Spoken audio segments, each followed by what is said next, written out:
The playoffs almost always come down to matchups. Where can you take advantage most in your offense? Who do you need to hide on defense? What actions can we run to exploit our best players? And while there have been plenty of good battles so far, most of them have been pretty traditional in their pairings, except one.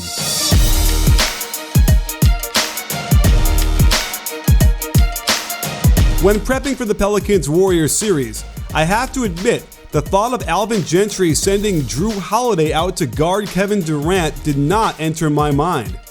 What was even crazier was that Steve Kerr doubled down and kept the same matchup on the other end. A quick glance at their series stats versus the regular season shows that they're producing similar numbers overall, with both dropping in field goal percentage and three-point percentage, and Durant almost doubling his steals output. That doesn't reflect much on Holliday, since he cut his turnovers per game by almost 1. Of course, the first thing you'd picture in this scenario is KD taking Drew down low into the post. KD has posted up a lot more than normal due to his 7-inch height advantage. He favors the right block, which allows him to turn into the middle of the lane with his shooting shoulder already aligned and without much fear of his shot getting blocked. But he can keep Holliday honest by turning over the left shoulder for a fadeaway that he can get off clean anytime he wants. And it didn't seem to matter when they sent help with Anthony Davis. He had it going in Game 2 to ice the game. It's clear that not only does he have the length advantage, but it's a strength thing too. Holliday simply can't keep him out of the lane.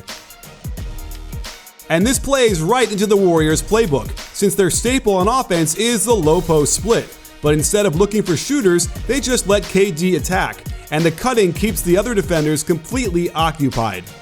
You might ask yourself, why isn't Gentry doubling him down there? And the answer is, they tried it, but it's an utter catastrophe for the defense, giving up 1.3 points per possession.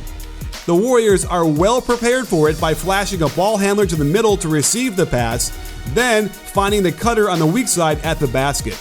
That flash forces the defense to have to step up and guard him, leaving them exposed when the weak side guard does not drop down in time to deflect the pass. The problem is, if Ian Clark had done that, guess who is wide open on the wing?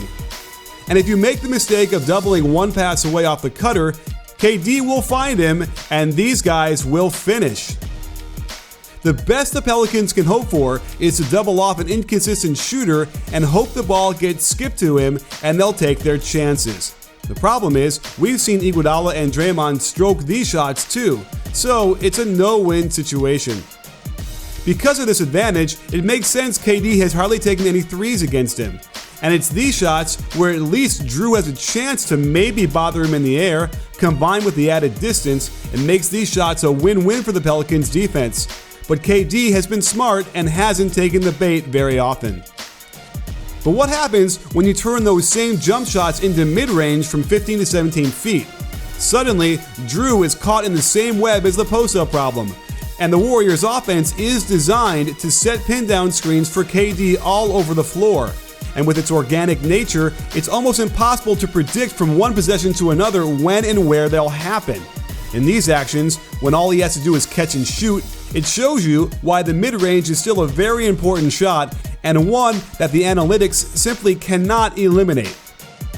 Once he has to put the ball down on the ground a little bit, the percentage drops. And again, this is the hope the Pelicans have, to somehow keep enough pressure on him during his off-ball movement that he can't freely shoot it off the catch. With the ball dribbling, Drew can be a pest and try to throw off KD's rhythm. It's not a great solution, but at least it's better than the alternative. Heading over to the NBA's advanced stats page, I compiled their head-to-head stats based on possessions when they were both guarding each other to begin the possession. Without question, KD is winning this matchup across the board. He's shooting way better when Drew is guarding him and scoring a lot more. Interestingly, the team's overall points per possession are similar when these two are matched up. Now let's look at how Drew has been attacking Durant on the other end. What has impressed me the most is Holliday's ability to get right into the lane on Durant and finish over, through, and around him in an assortment of moves that have kept KD completely off balance and unprepared to stop him around the rim. Holliday has been able to negate the wingspan and shot blocking by using his body and the rim to protect the ball, and consistently knife to the basket for creative and high difficulty finishes. So KD has gotten him a couple of times with a few blocks, but Holliday has done more than his share to balance these types of plays out and give his team a lot of points. Not surprisingly, Drew has tried to use his quickness and explosiveness to get free on the perimeter for three-point shots. And he shot a very respectable 38% when guarded by Durant, doing it with a nice mixture of catch-and-shoot shots and off-the-bounce pull-ups. But he's going to have to get a lot hotter from out there to give his team any hope of winning a game. Their only win in Game 3 was when they outscored the Warriors by 15 from behind the arc. So keep your eye on this matchup and what Alvin Gentry does to defend Kevin Durant. I just don't think they can continue to sacrifice so much size, even though I tip my cap to Drew for doing such an admirable job. I think it's time we finally got what we all came to see: Anthony Davis on Kevin Durant. While it seemed like KD was having his way for a stretch in the last game, there is no question AD is the best equipped player on the Pelicans to handle him. And it then allows Drew Holiday and Rajon Rondo to harass Steph Curry and Klay Thompson to no end. I have to imagine Coach Gentry is seeing the same things I am. And while it's been fascinating to watch this kind of bizarre matchup, it's time to dance with the date you brought to the prom.